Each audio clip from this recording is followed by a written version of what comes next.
velho, aguardar uma própria sequência para Ratão. A gente não tá dizendo, gente, que Ratão tem que entrar todo jogo, que Ratão tem que ser o 12º jogador, não é isso. Mas a gente está citando a questão de que ele tinha perdido um espaço quando, teoricamente, não tinha coerência.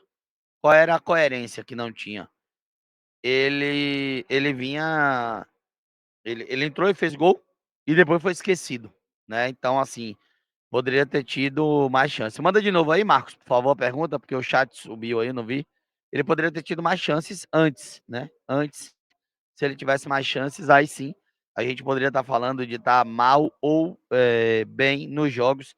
O Rafael Ratão. Foram 6 jogos sem ele entrar, né? Entrou hoje em um jogo que exigia até alguém para segurar a bola ali. Um exemplo, eu acho que o Ratão poderia ter entrado em outros jogos, mas hoje eu colocaria o Estupião para segurar essa bola dentro da área e não o Ratão. Só que são, repito, 6 jogos sem entrar, ritmo de jogo foi embora, emocional vai embora também.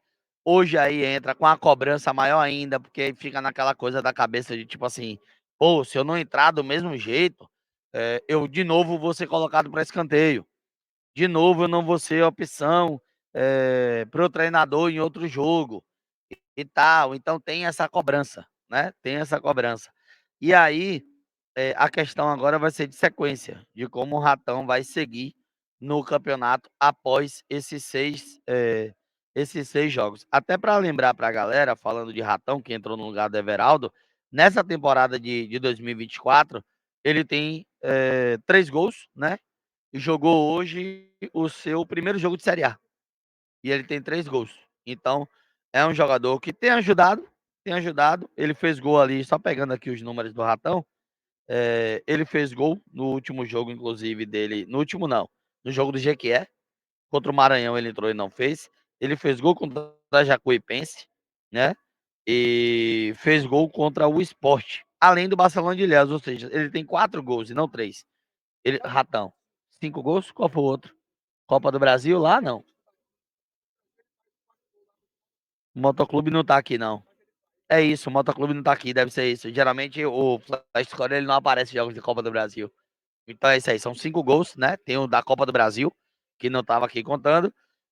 Barcelona, Sport, Jacuipense, Jequié e o Motoclube. São 5 gols que o Ratão tem, né? E acaba aí fazendo essa passeando nessa temporada. Nessa temporada, deixa eu ver aqui, que eu tinha pego aqui também o release que o Bahia mandou, né? O release que o Bahia mandou. É Jean Lucas, que eu acho que falaram que contra o gol de Manchester, né, que tem essa pegadinha aí, né, do Jean Lucas e tal. Então, tá aí com relação a o que a gente do Ratão, repito, não é que Ratão era a solução, mas é que Ratão perdeu o seu espaço em um momento que ele vinha fazendo gols, né? Ele vinha fazendo gols e tal, e o Rogério optou por montar um time diferente. De fato mesmo é que a gente volta a campo na próxima terça-feira já pela Copa do Brasil. Partida pela ida da terceira fase, partida já com VAR, com a arbitragem definida. Marcelo de Lima Henrique apita terça-feira, ele que é árbitro da Federação Cearense, apita Bahia e Criciúma já com o VAR, como eu falei, já na próxima terça-feira. Criciúma que vem também de importante triunfo, venceu hoje à tarde a equipe do Vasco por 4-0, fora de casa, na casa do Vasco, que acabou com a demissão do treinador da equipe vascaína. Bahia dorme nesse sábado, rodada ainda por acontecer, mas dorme na quarta colocação do Campeonato Brasileiro, com 7 pontos, 6 gols marcados, e pela Série A volta a campo no próximo domingo. Partida essa que eu e meu querido Marinho Júnior estaremos presentes, Botafogo e Bahia no estádio Engenhão. E, enfim, durante a semana a gente fala mais sobre isso. Bahia volta a campo, depois tem o Red Bull Bragantino aqui, e depois outra difícil partida fora de casa contra a equipe do Atlético Mineiro. Para a partida de terça-feira, fica essa dúvida se o Cuesta vai estar disponível. Acho que até pela partida do Canu. Falou sobre isso?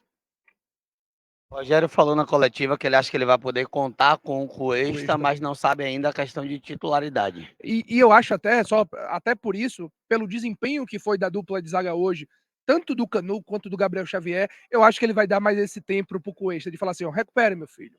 Essa partida aqui a gente consegue fazer com o Canu e com o Gabriel Xavier, o Canu que foi bem na partida, a gente tem que ser justo, do lado esquerdo, ao lado de Gabriel Xavier também, enfim, é dono desse sistema defensivo. Imagino que essa dupla de zaga será mantida para a partida da próxima terça-feira da Copa do Brasil. Acho que a única mudança, e fica até difícil a gente já projetando a partida de terça-feira, para mim a única mudança que poderia ocorrer é no Everaldo. Mas como é que você vai tirar o cara que fez o gol da partida, que e mudou o Bavi, que hoje decidiu a partida mais uma vez, então fica até complicado. Eu acho até que por característica, por necessidade, por jogar em casa, pela equipe do Criciúma, imagino que vi de uma forma bem fechada, bem até muito mais defensiva do que foi Fluminense e Grêmio, por exemplo.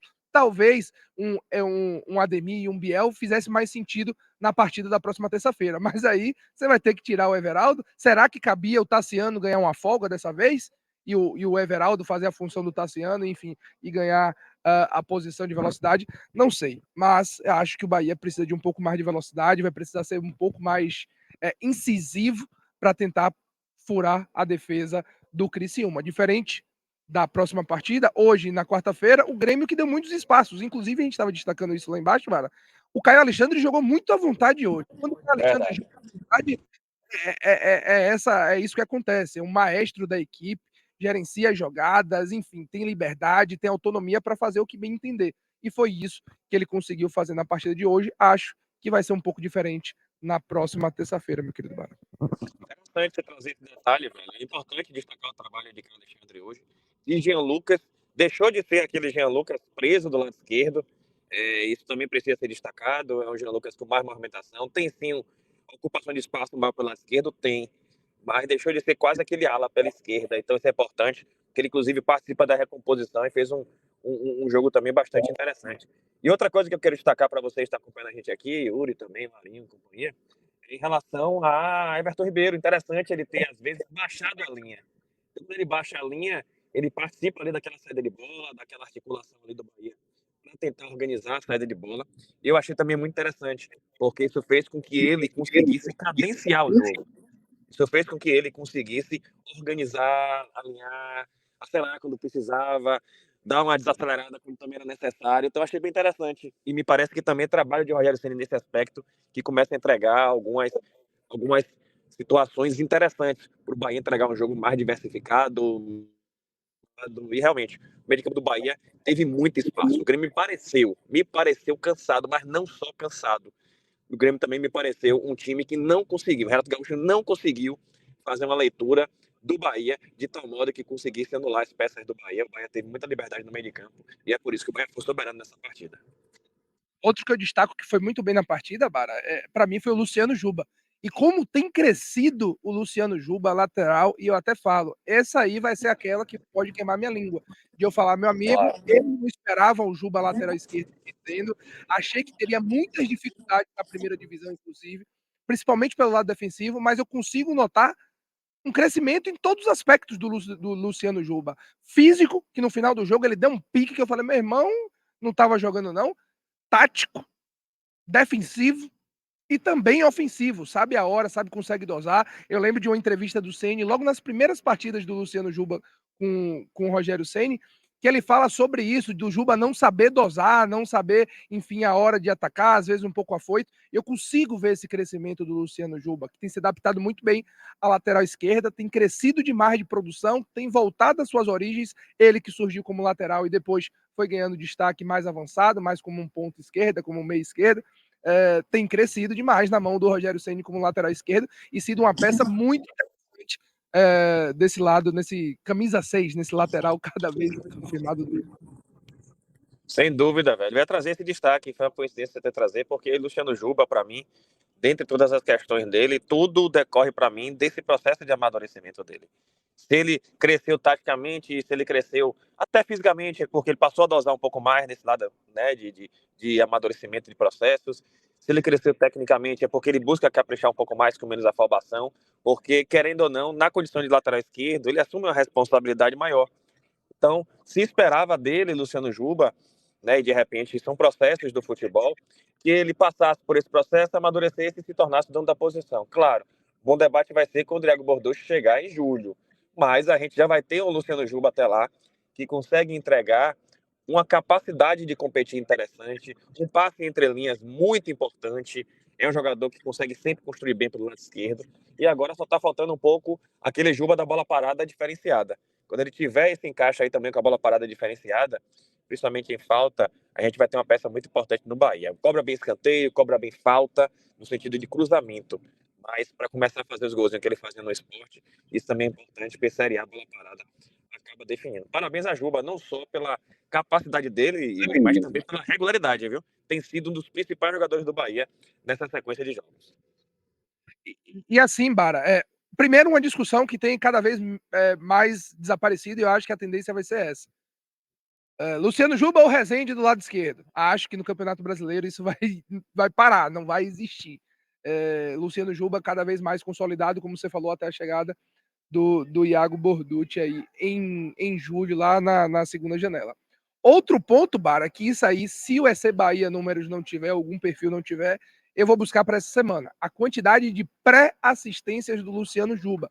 Porque às vezes ali na estatística tá faltando assistência, tá faltando gol, você fala, pô, aqui, ó, esse cara só tem, sei lá, X gols, X assistências. Mas a quantidade de lances que o Juba dá o passe antes da assistência, como foi hoje, que para mim, o passe, eu até brinquei, mais de 18 anos, porque é o passe, para mim, determinante pro gol. Teve o corte, teve o golaço do Everaldo também na finalização, mas o passe do Luciano Juba, para mim, é mais importante do que a assistência do próprio Everton Ribeiro, que ali na estatística vai pro Everton Ribeiro, mas o passe que ele acha pro Everton, para mim, é fundamental pro gol do Bahia sair.